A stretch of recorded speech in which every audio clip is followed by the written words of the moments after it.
friends, welcome back to another day in the studio. As you can see, I'm trying out a microphone today. I don't actually know if this is doing anything. I can see it's recording. If it sounds good, then that means great success. If it does not sound good, then I'm going to go back to the drawing board. And the reason why I keep looking over here is because I have all of my paints kind of stacked up. So what I do after I finish a project is I go through all the colors that I used on that project and I make a little like art palette for myself. So I already have something like this where I have all of the colors numbered and kind of tested out. But sometimes during a project, I will end up mixing custom colors. And also, while I'm putting away all the art paints, I'm going to go ahead and talk about the materials that I use. For this specific project, this was a mural. So I'll be talking mostly about mural supplies. And then later, excuse me, later, maybe in another video, I'll talk about watercolor supplies because those are a little bit different, right?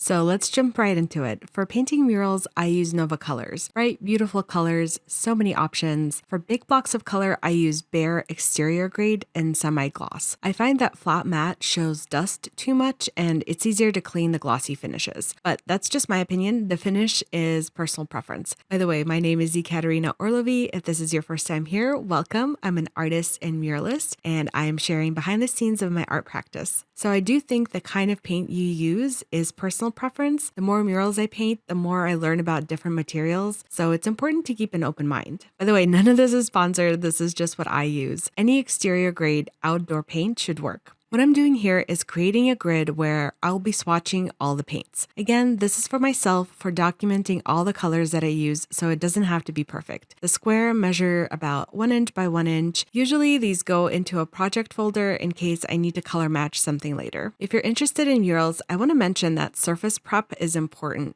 and what type of surface you're painting on may change the materials you use. For murals, if you're painting outdoors, paint needs something to grip onto, so make sure that the surface is primed. You may also need to pressure wash or hire someone to prep the wall. I use a primer, but make sure that you read the label that it's an appropriate primer for your surface. For stucco, if you can use spray paint, that texture just sucks paint in, and using regular paint I find takes a lot of layers. So yeah, some projects are going to take a little bit more research into the kind of materials that you may want to use, but these are good basics to get you started.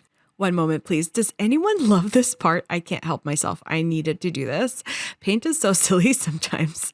Okay, moving on. If it's a while after a project is done, sometimes I need to mix the paint really well. I use wooden stir sticks and just keep reusing them until I can't anymore. For brushes, I use acrylic brushes, mostly Princeton, but I recently invested in Trekell Brushes and I get the hype. They're so nice. I even got their soap so I can take care of them. I also use buckets for water when I'm on site. I use old baby towels to clean up brushes. You can use shop towels from the hardware store. Also, this to open paint cans. I either have 100 or 0 of these on my person at all times. There's no in between. I also have drop cloths, and here is the paint I'll put away in my roller cart. By the way, all of these things I did not purchase all at once. The cart was definitely a splurge on my part. These things I got over time so I can be more efficient at what I do. But would my client notice if I used old blankets instead of drop cloths? Probably not. So try not to stress out when you see all this stuff. Murals are just bigger. They're bigger paintings,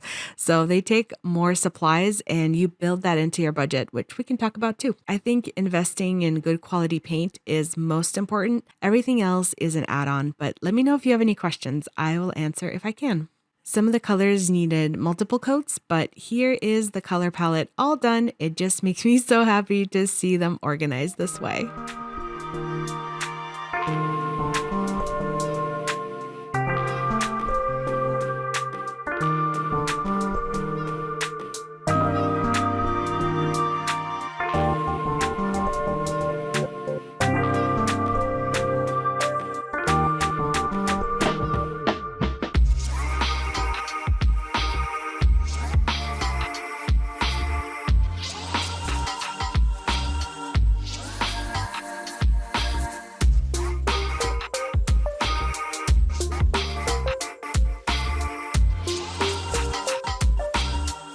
Hey friends, I'm at the studio right now for a little bit. I have an hour break between errands, and I thought I would come in and just do some sketches, basically, some sketching.